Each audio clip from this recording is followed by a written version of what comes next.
बिन ब्याही गर्भवती बहन का कसाई भाई। भैया, छोड़ दो मुझे, छोड़ दो। माँ, भाभी, बचाओ मुझे। आज तुझे मुझसे कोई नहीं बचा सकता है, मैं तेरी जान ले लूंगा। निरंजन, छोड़ दे बेटा, गुस्से में गलत कदम मत उठा।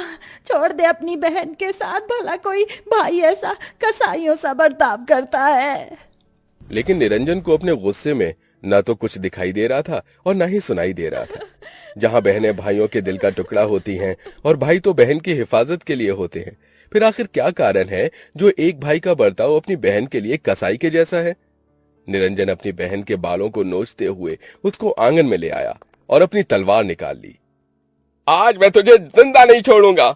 इसीलिए मैं नहीं चाहता था कि इस खानदान में कोई लड़की पैदा हो, क्योंकि बेटियां सिर्फ और सिर्फ परिवार की इज्जत डुबोती हैं, और तूने तो हमारी नाक कटवा दी, कहीं का नहीं छोड़ा हमें। अपने कसाई भाई का पल पल बढ़ रहे गुस्से को देखकर पद्मा हर पल और लम्हे को खुद में ही कोस रही थी। काश काश कि मैंने वो गलती नहीं की होती। सुभद्रा, सुभद्रा, रोटी ला कर दो। जी लाई। पद्मा, पद्मा जा अपने भैया को रोटी दिया। मैं नहीं भाभी, आप मुझे कोई और काम दे दो, लेकिन मौत के मुंह में मत भेजो प्लीज। भैया को रोटी आप दे आओ। पद्मा, तू ना पहली ऐसी बहन है जो अपने भाई से इतना डरती है, जैसे कि निरंजन तुझे कच्चा ही खा जाएंगे। ठाकुरों के परिवार में जन्मी पद्मा इकलौती लड़की है। घर में दर्जनों नौकर चाकर हैं। निरंजन को अपनी बहन से बहुत लगाव है, लेकिन वो मिजाज का बहुत ही गुस्सैल है, इसलिए परिवार से लेकर घर के नौकर चाकर भी उसका डर मानते थे। आज क्या पहनूं, कुछ भी समझ नहीं आ रहा। ये गुलाबी वाला सूट पहनती हूँ। पद्मा शीशे के आगे गुनगुनाते हुए तैयार होने लगती है। मेरी बिंदिया तेरी निंदिया ना चुरा ले तो कहना, मेरा काजल तुझको पागल ना बना दे तो कहना। तैयार होने के बीच बीच में भी उसका ध्यान फोन में ही था। तभी फोन आता है।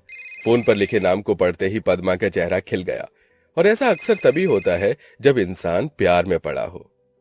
अरे तुम कहाँ रह गई? जाना, मैं इंतजार कर रहा हूँ। सॉरी सॉरी सॉरी सॉरी, बस निकल रही हूँ चिराग।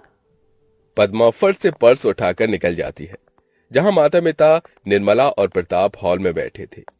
तभी पद्मा के हाथों में चूड़ियां खनकती देखकर भाई निरंजन बड़ी ही खिसियाहट से उसे देखकर गुस्सा करता है। पद्मा, ये चूड़ियां बालियां पहनकर कॉलेज में जाने की क्या जरूरत है? अरे अब नहीं पहनेगी चूड़ियां तो कब पहनेगी? तेरी बहन बड़ी हो गई है, तू जा बिटिया। जी माँ। थोड़ी देर में पद्मा कॉलेज आ जाती है, जहां चिराग बाहर खड़ा था। आ गई आप मैडम जी? अरे, अपने आशिक को इतना कौन इंतजार करवाता है? चलो बताओ, कैसी लग रही हूँ मैं? एकदम चुड़ैल। अच्छा जी, मैं बुरी लग रही हूँ? चिराग लेके भी ढूंढोगे ना तो भी मेरी जैसी नहीं मिलने वाली। ये तो तुमने एकदम ठीक कहा। तुम्हारा खूबसूरत दूध सा बदन मेरे अंदर आग लगा देता है तुम्हें पाने की। चिराग के मुंह से निकलने वाले शब्दों में हवस भरी हुई थी, जबकि भोली निश्चल पद्मा उसे अपना दिल दिए बैठी थी। समय गुजरता गया। पद्मा, तुम्हें पता है कल मेरा बर्थडे है? अच्छा, तो बताओ क्या तोहफा चाहिए? बस कल का दिन मैं तुम्हारे साथ बिताना चाहता हूँ। यह सुनकर पद्मा ने अटकते शब्दों से कहा। लेकिन चिराग। पद्मा, हम दोनों को एक साथ में 3 महीने हो गए। क्या तुम मुझे एक दिन नहीं दे सकती? तुम मुझ पर भरोसा ही नहीं करती। चिराग की इमोशनल बातों में आकर पद्मा मान गई।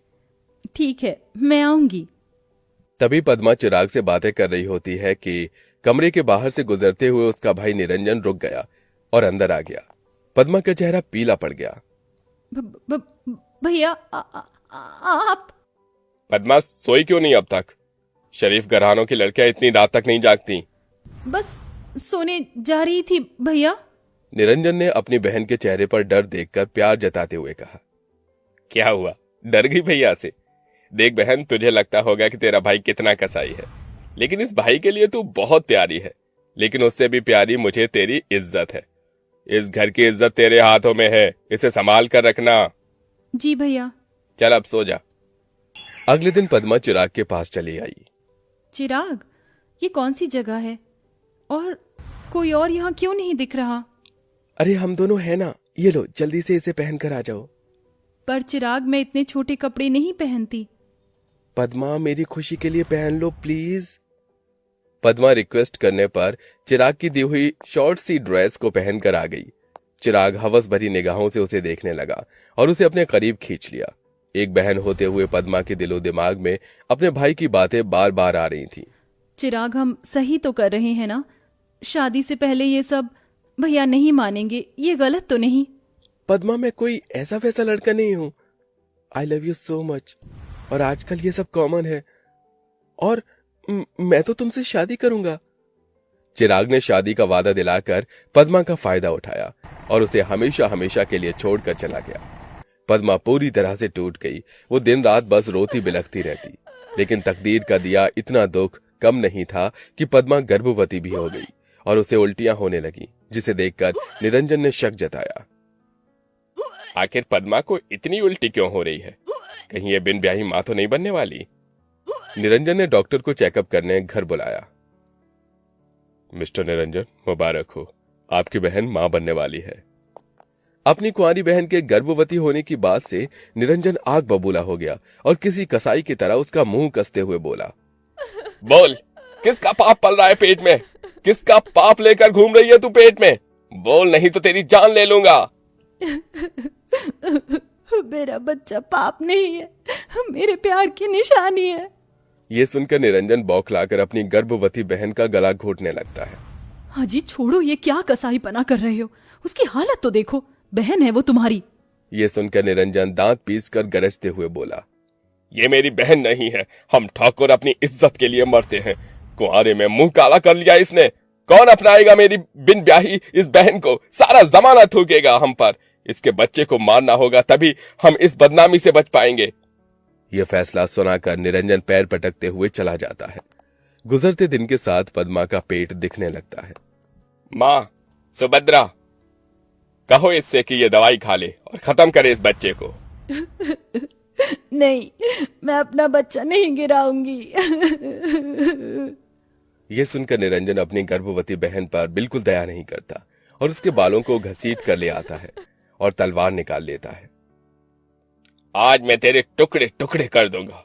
तो जैसी बिन ब्याही गर्भवती बहन के जीने से अच्छा तेरा मर जाना है। काट डालूंगा तुझे आज। तभी एकदम से पिता प्रताप मुखिया को ले आते हैं। अरे रुक जाओ ठाकुर निरंजन, कैसे भाई हो तुम? अरे भाई तो अपनी बहन के लिए जान देता है और तुम इसकी जान लेने पर तुले हो। अरे इसने पाप किया है मुखिया जी। देखो निरंजन, मैं जानता हूं इसने गलती की है, लेकिन अब जो होना था वो हो गया। पर अगर तुम इसको मारोगे तो तुम भी पाप के भागीदार बनोगे, क्योंकि इसके अंदर एक जान भी पल रही है। इसकी शादी कर दो। अरे कौन करेगा इससे शादी मुखिया जी, ये जानते हुए कि ये बिन ब्याही मां है। मैं करूंगा पद्मा से शादी भैया। मैं दूंगा इस बच्चे को अपना नाम। मुरली पद्मा के कॉलेज में पढ़ने वाला लड़का था जो हमेशा से उसे पसंद करता था। बुरे वक्त में वो उसका हाथ थामता है, जिसके कुछ महीनों बाद पद्मा अपने बच्चे को इस दुनिया में लाती है। लेकिन आज भी उसके मन में चिराग के धोखे के लिए एक दुख भरी चीत्कार निकलती है।